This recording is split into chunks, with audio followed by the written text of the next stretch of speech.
one of the things I also do is I like to go up to people at Spanx and I say, I'm always trying to get people off autopilot. Like if you think about it, everything we do, almost everything we do in life is autopilot. We're doing things exactly the way someone else showed us how to do it or taught us how to do it.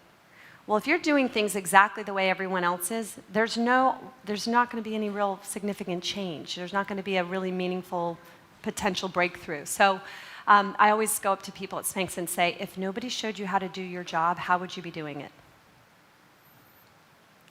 And I'll say, just sit with that. You know, I'm always, I'll stop myself often and just say, okay, you know, this is how I've been doing it, but is this right? And give yourself the time to think about it. So I ask people to do that. The question is about the personal qualities we look for in the executives we place at our various companies.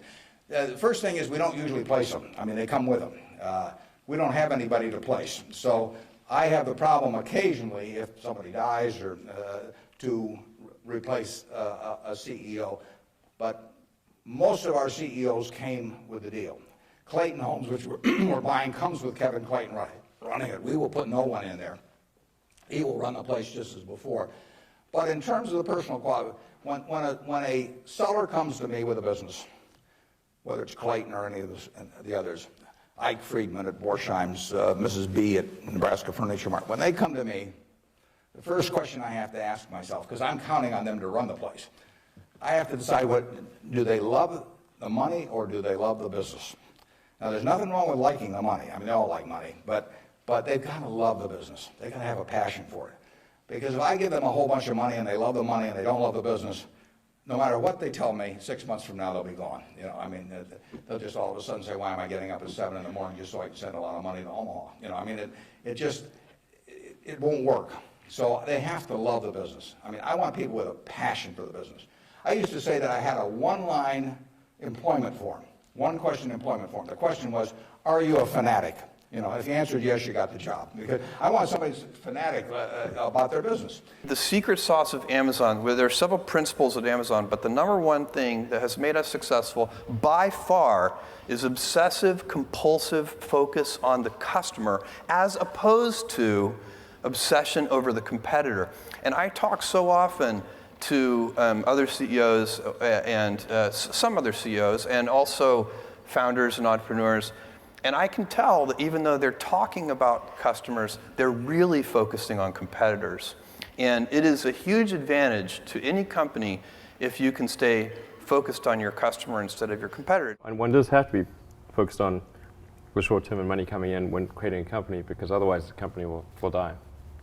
So I think that a lot of times people think like creating a company is going to be fun. I would say it's not. It's really not that fun. I mean, there are periods of fun, and there are periods of where it's just awful. And particularly if you're the CEO of the company, you actually have a distillation of all the worst problems in the company.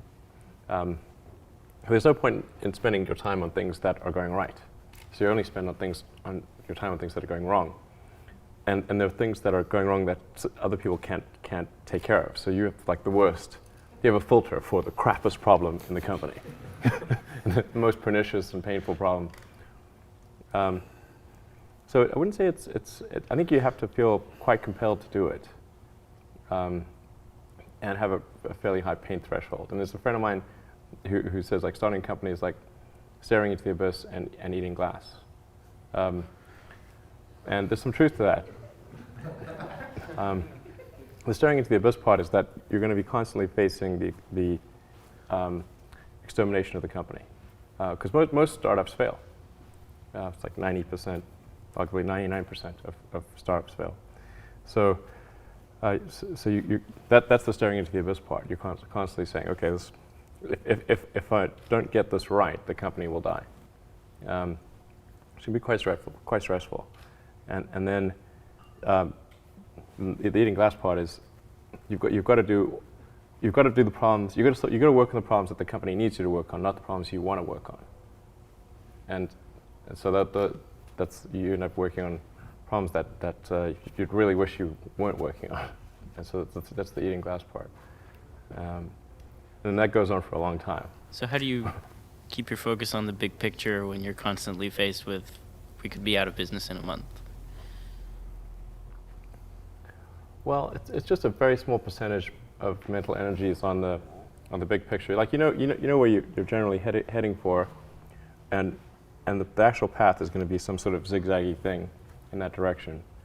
You try not to deviate too far from the path that you want to be on, but you're going to have to do that to some degree. But I don't want to diminish the. I mean, I think the profit motive is a good one if the rules of an industry are properly set up. So there's nothing fundamentally wrong with profit. In fact, profit just means that people are paying you more for whatever you're doing than you're spending to create it. That's a good thing. and if that's not the case, then you'll be out of business, and rightfully so. Because you're not adding enough value. To me, entrepreneurship is about creating change, not just creating companies.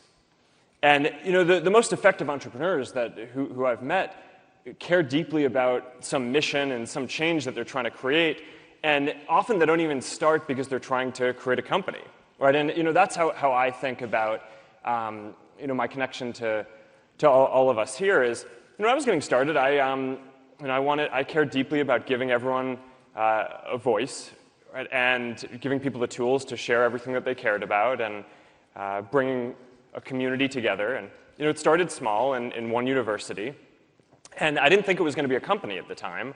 As a matter of fact, I was pretty convinced that at some point someone would build something like this for the world, but I thought that would be some other company that already had thousands of engineers and was used to building stuff for hundreds of millions of people around the world. And what ended up happening was that no one built it, right? So we just kind of kept on going, right? I mean, people said at each step along the way, what you're doing, all right, maybe college students like it, but no one else is going to like it. And there's not going to be any money in doing this. So, all right, so you only really do it if you care, right? If you're passionate about doing it. And then it started growing, and people said it would be a fad and it would never be a good business. But you keep going because you care, not because you're trying to create a business.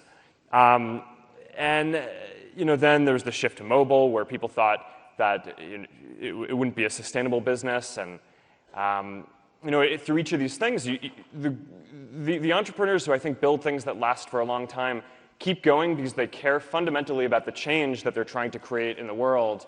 And they're not in it just to build a company.